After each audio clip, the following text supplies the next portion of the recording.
actually have a build for him some time ago where I used Chilling Globe, the augment, but this time I'm going to have a different build where I'm not going to be using any augments. This one is going to be entailing armor removing, armor reduction, and very high power strength.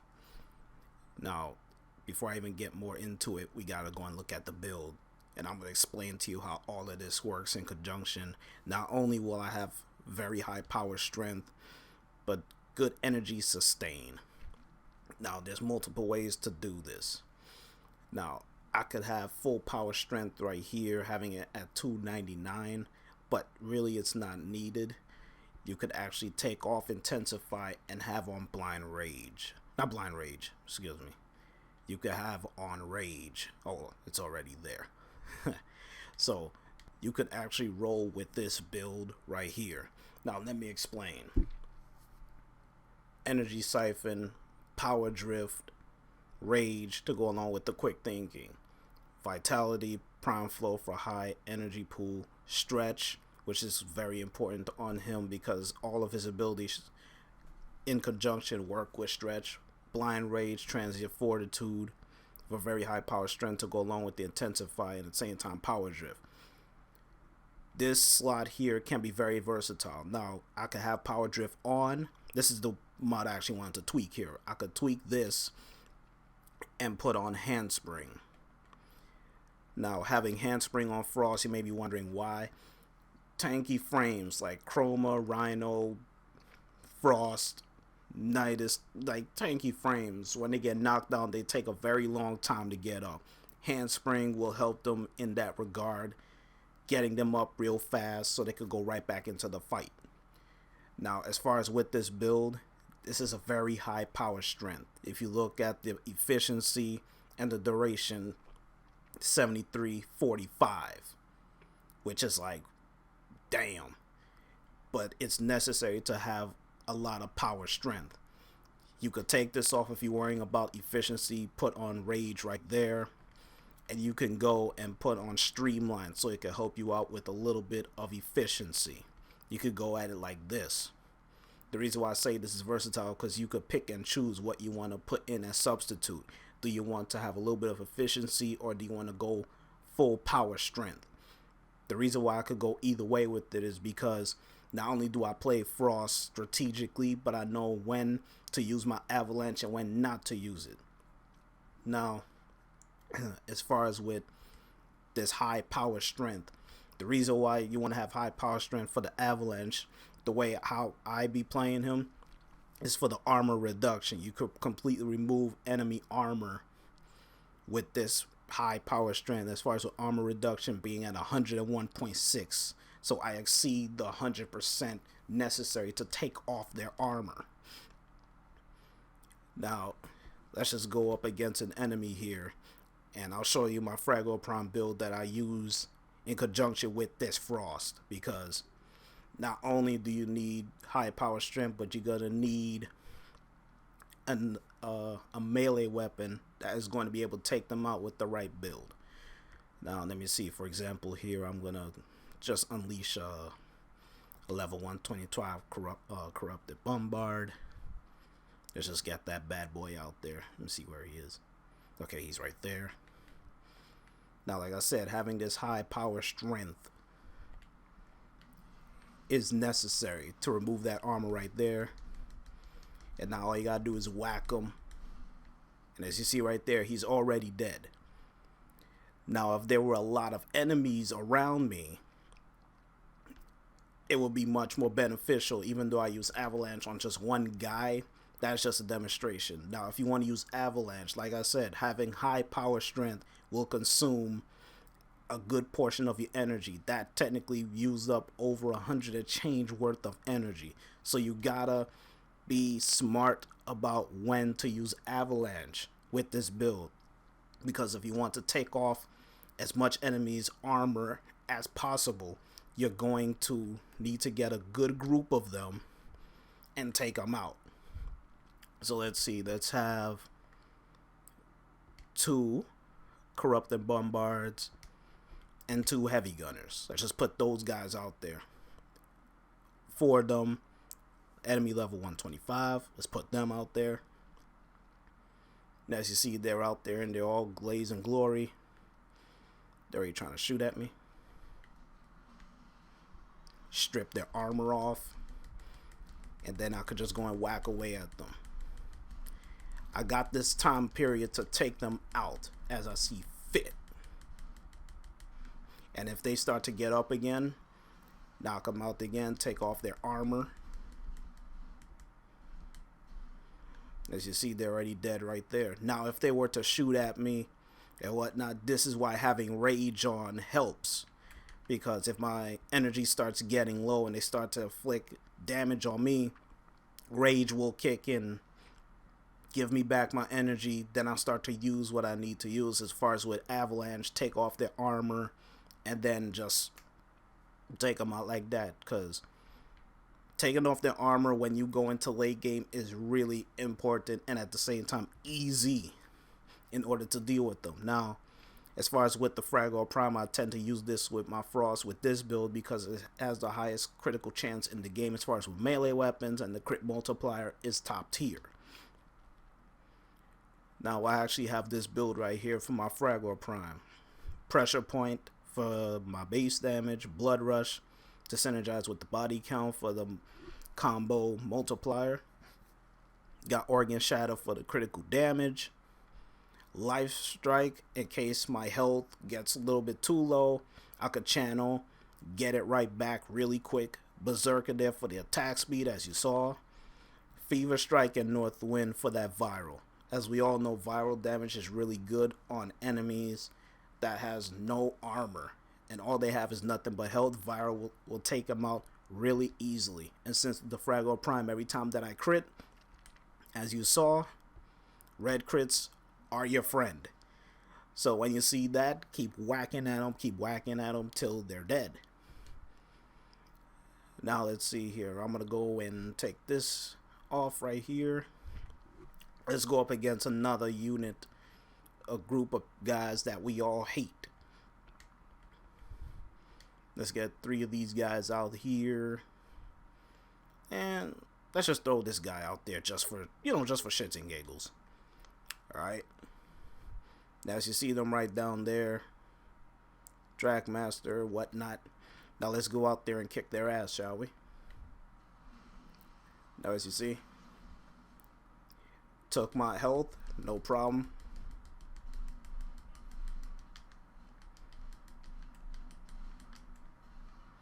Use Avalanche yet again. Whack them. See how much on the multiplier right there? 23k right there. He's still trying to gather himself. And he just falls off the edge. But as you see, when my health got damaged there, I tend to use the rage right there, but I want to get it up real quick. That's why when you channel and with Life Strike, I got it up there really, really quick. So that's how I like to use my Frost when it comes to those kind of high priority targets, high engagement, when it comes to taking heavy damage. Now you must be wondering, as far as with the Arcane that just triggered right there. I believe it's Arcane Guardian, where if you take damage, it will proc it and gives you an increase of armor.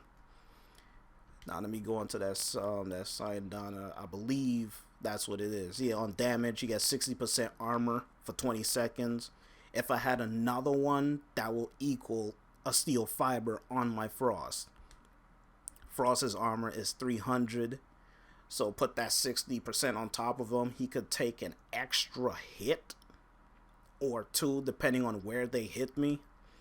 And I could be able to just go right back into the fight. So this build is really synergistic, but at the same time, you gotta be, I won't say be very careful, but you gotta be smart on when you're gonna be using Avalanche. When there's a lot of enemies around, use Avalanche there, because you want to take as much guys as possible to strip off their armor. You don't want to use Avalanche on, 2 or 3 guys. You gotta use Avalanche on 3 guys, and with the high power strength, you're gonna be using up at least 100 and change worth of your energy. So you gotta think as far as when should I use Avalanche, use it here and whatnot, because this has high power strength, like I said. So like I said, you got all these enemies here. Take off their armor with the Fragor. Get that shit going as far as keep whacking away at them. They still got their armor on.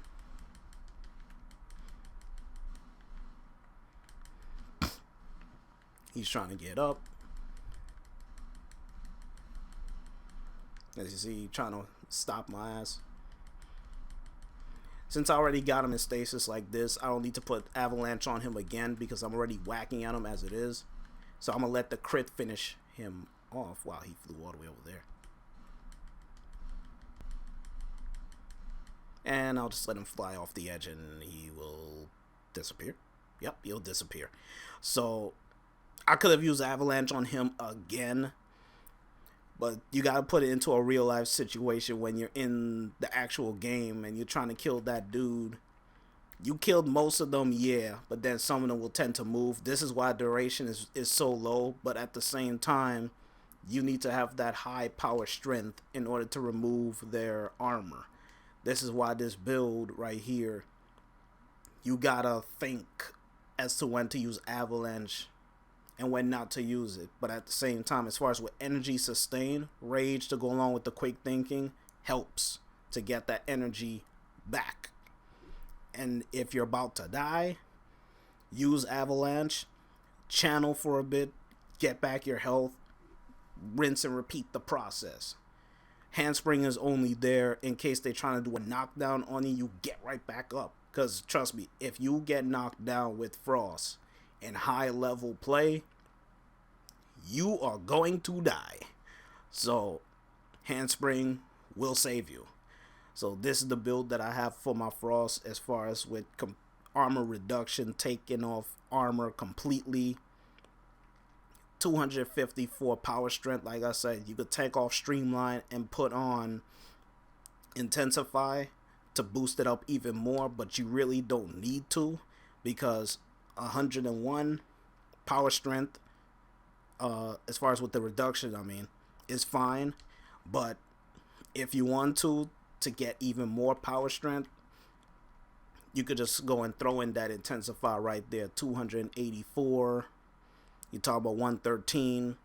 Then if you want more, like I said, you could tweak this build however you see fit. But again, you don't really need this much power strength. 299, which is like, oh man, there's a lot of power strength. 119.6. So it's versatile. You could play with this, see if it fits your style, your liking, because again, not only with this build, it helps, not just this build, but the build that I was actually using, but a couple of my friends, we were talking about it like at least a good 4 or 5 days ago.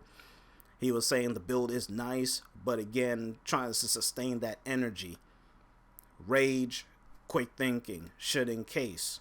And if you want to get your health back, that's where Life Strike comes in. But again, also in conjunction with Frost, if energy is bothering you, you have a sign done with Arcane Energize. Because again, on pickups, just with a number of pickups, it would proc and you could just get your energy back just like that. With a couple of energy pickups, you could get your energy just like that. So that's something you're sacrificing. You're sacrificing the Arcane Guardian, which will give you that extra layer of armor. But if energy is bothering you, just put on Arcane Energize, you're good to go. Or if you have the school, Zeneric, just bust this out and you'll start to regenerate your energy at a good rate. So again, there's a lot of options that you could go with as far as with Frost, as far as what are you lacking, what if it's energy or if it's the armor, all that kind of stuff. And especially with this build, since you got quick thinking on, if you don't need the quick thinking, you could take it off. If this is what I'm saying, if you want to, all right, And you could just go and put in steel fiber right there just to clean up the mess. But again, the rage is there so that you could get back energy. The quick thinking, once you have it there, it's kind of like your last resort kind of thing, where if you take that extra hit, you could save yourself, but you will use up energy. Like I said, you could play with this. You could put whatever you want to put in there. So you're not restricted by having just quick thinking there. You need to be versatile. Try it out. See what works for you. This works for me as far as this build right here. Where's that handspring? The handspring there. And you could also have streamline on. You could put that streamline back in there. You could put streamline in there. Or you can just go and put intensify there. Or if you could swap out handspring and put in power drift to get very high power strength, 119.6. So it's all up to you. It's all up to you. But this is the build that I like to use as far as armor removal, using Avalanche, high power strength. All you need is 254, to be quite honest with you, because 101.6, you're over the 100% cap. So you just gotta take off their armor anyway. The damage is there, the explosion damage is there, the radius is there, the duration, even though it's at 5.8, you're losing 3 seconds. But again, once they start to move and you still get going with your frag or prime, as far as with the damage, with the berserker kicking in, you could use Avalanche again. If enemies are hitting you, they'll give you back your energy anyway. So it's just a matter of you prioritizing your energy. That's all it is. And with rage and quick thinking working for you, you're set. You don't need to worry about having a Trinity in your squad or anything like that. You can sustain your energy on your own. You just gotta know how to prioritize your energy and know how to use your powers in certain situations. That's it. So that's it as far as with Frost Prime Avalanche armor reduction build.